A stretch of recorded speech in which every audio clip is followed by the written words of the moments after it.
We are going to talk about On Palm Wine Will Flow by Bole Butake. Like many other African plays that get inspiration from the poverty and in political instability, on the African continent, this play is no exception. Most of the pain that Africans are subjected to is self-inflicted because the new leaders are unpatriotic and think only about themselves. They are full of greed, they are selfish, and they are incompetent. Ideologically, the play is a sarcastic attack on African leaders who consider themselves as the born to rule or the elect.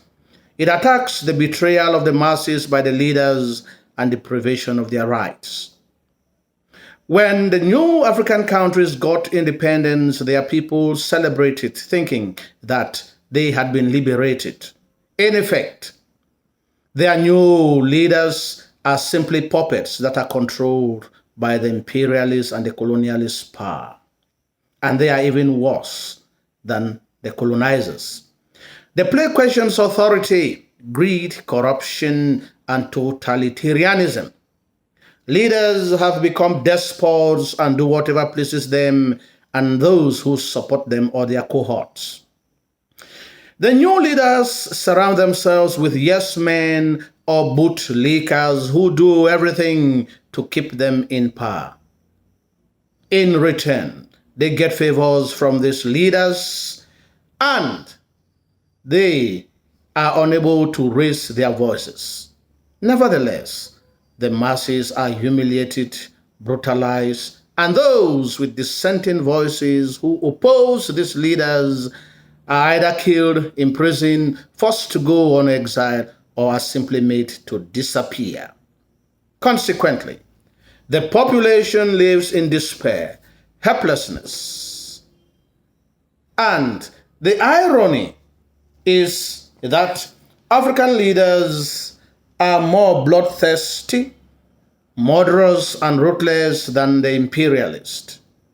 The play exposes the new leadership of Africa, which is very dictatorial and which is a hurdle to development.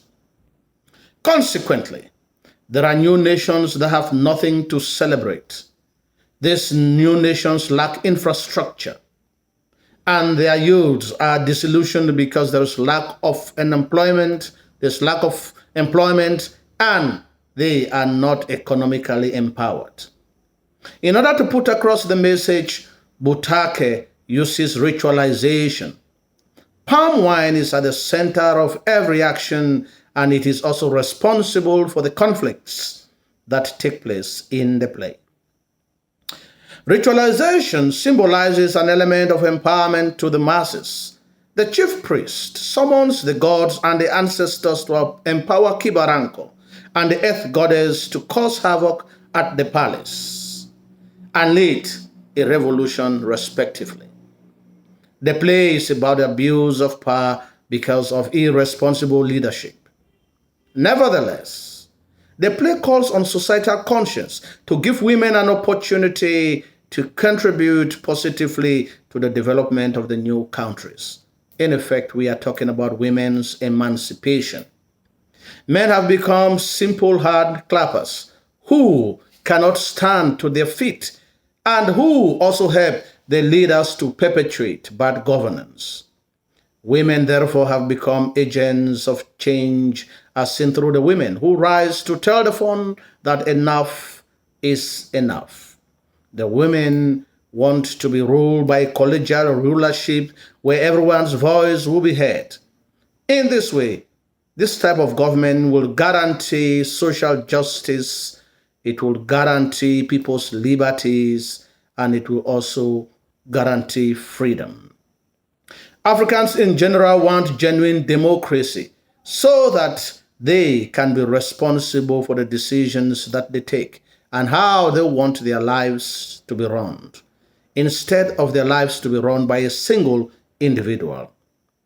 The fact that it is a woman who brings change to the community calls on the power that be that women are supposed to be an essential part of community life.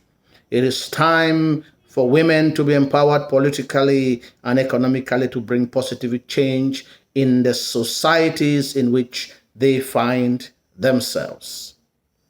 The phone is dethroned using force simply indicates that sometimes violence is necessary to effect change, bring social justice and equity in the society. Force or rebellion is necessary in an oppressive system which has institutionalized injustice and corrupt malpractices. The play is therefore a warning to the other despotic leaders of what will happen to them if they turn their backs against the very people who had brought them to power. They will end up in disaster when the people rise and when the people say, enough is enough.